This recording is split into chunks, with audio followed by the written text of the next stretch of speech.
Hello students, इस video में हम पढ़ेंगे phasor diagram of single phase transformer with resistive load. तो रेजिस्टिव लोड देखने के लिए हम पहले इक्विवेलेंट सर्किट देख लेते हैं। ये है आपका रेजिस्टिव लोड, ठीक है, और ये है इसका इक्विवेलेंट सर्किट। इसके डिफरेंट पैरामीटर्स यहाँ पे लिस्टेड है। इस सर्किट में फेजर डायग्राम ड्रॉ करने के लिए हम सेकेंडरी साइड से शुरू करेंगे और प्राइमरी साइड तक आएंगे। तो चलिए शुरू करते हैं। V2 को हम रेफरेंस फेजर ले लेते हैं। तो ये ले लिया हमने V2 as a reference phasor.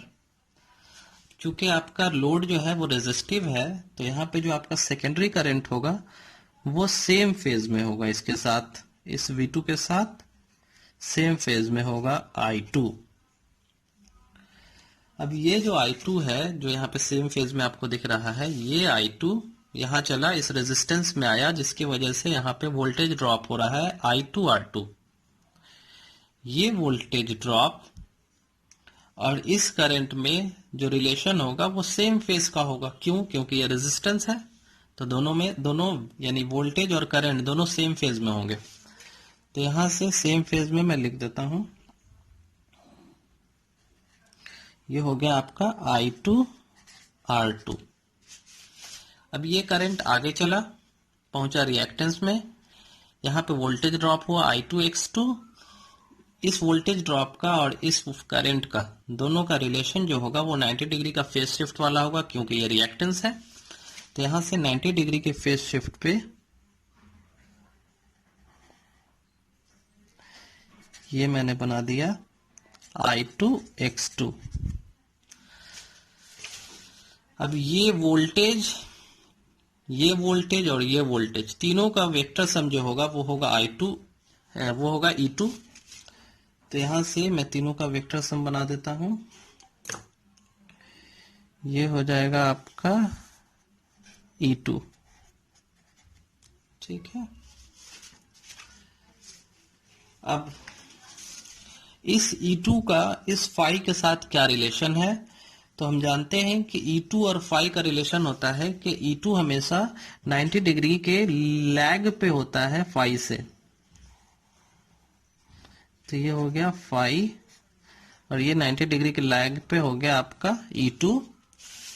ये जो फाई है यही E2 को, इस E2 को भी जनरेट करता है और इस E1 को भी जनरेट करता है ना। कोर में रोटेट करता रहता है ये फ्लक्स, तो यही रिस्पॉन्सिबल है इस E1 के लिए भी और इस E2 के लिए भी।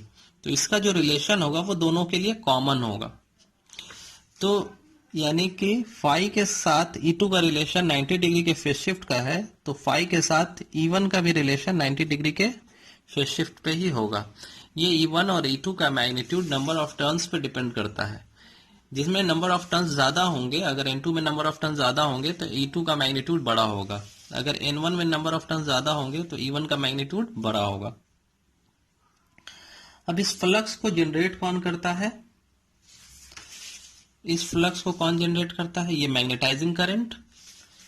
तो फाई के साथ सेम फेज में होगा I म्यू। इस I म्यू के साथ ये जो I म्यू है, ये इस रिएक्टेंस, मैग्नेटाइजिंग रिएक्टेंस से फ्लो कर रहा है और इस मैग्नेटाइजिंग रिएक्टेंस के अक्रॉस वोल्टेज है -E1।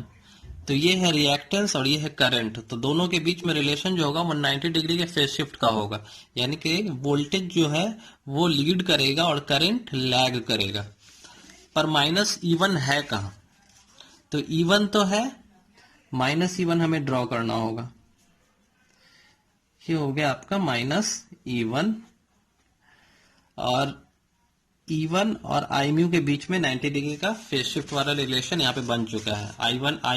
I म्यू जो है ये यहाँ पे लैग कर रहा है और E1 लीड कर रहा है। एंटी क्लॉकवाइज हम लोग देखते हैं, है ना। तो ये हो गया आपका E1 और I म्यू का रिलेशन। अब ये E1 यहाँ पैरेलल है RC के साथ भी, है ना। इस रेजिस्टेंस के अक्रॉस भी वोल्टेज -E1 ही है और चूंकि ये रेजिस्टेंस है तो यहाँ पे जो करंट फ्लो कर रहा है ये दोनों सेम फेज में होंगे।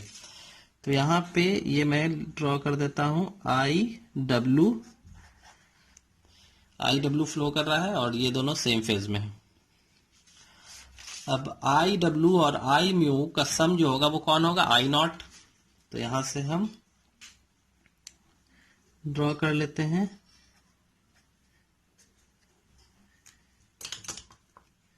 ये हो गया आपका आई नॉट, ठीक है।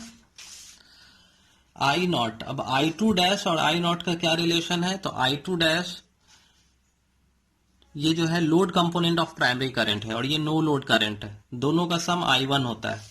तो आई टू डैश तो है नहीं मेरे पास, आई टू है, इसका अपोजिट हम ड्रॉ कर लेते हैं यहां से। ये हो गया आई टू डैश। अब आई टू डैश और आई वन का वेक्टर सम हम निकालते हैं।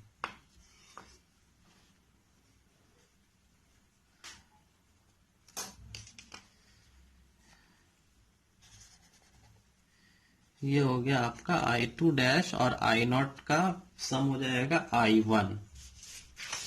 आई टू डैश और आई नॉट का सम आई वन। अब ये जो आई वन है ये फ्लो कर रहा है इस रेजिस्टेंस से और इस रिएक्टेंस से, तो दोनों का वोल्टेज ड्रॉप हम यहां पे लिख लेते हैं। तो ये ई वन है और ये आई वन है। तो पहले करंट गया है आर वन के पास, पहले करंट गया है आर वन के पास, तो यहाँ पे रेजिस्टेंस के साथ सेम फेज का रिलेशन होगा, तो हम सेम फेज में ड्रॉ कर लेते हैं।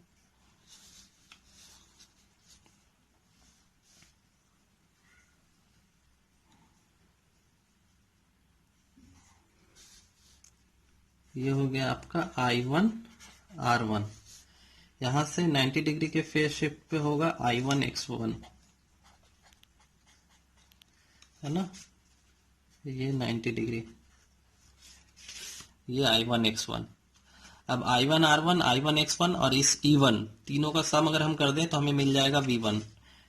तो I one R one, I one X one और ई वन तीनों का सम आप कर दीजिए।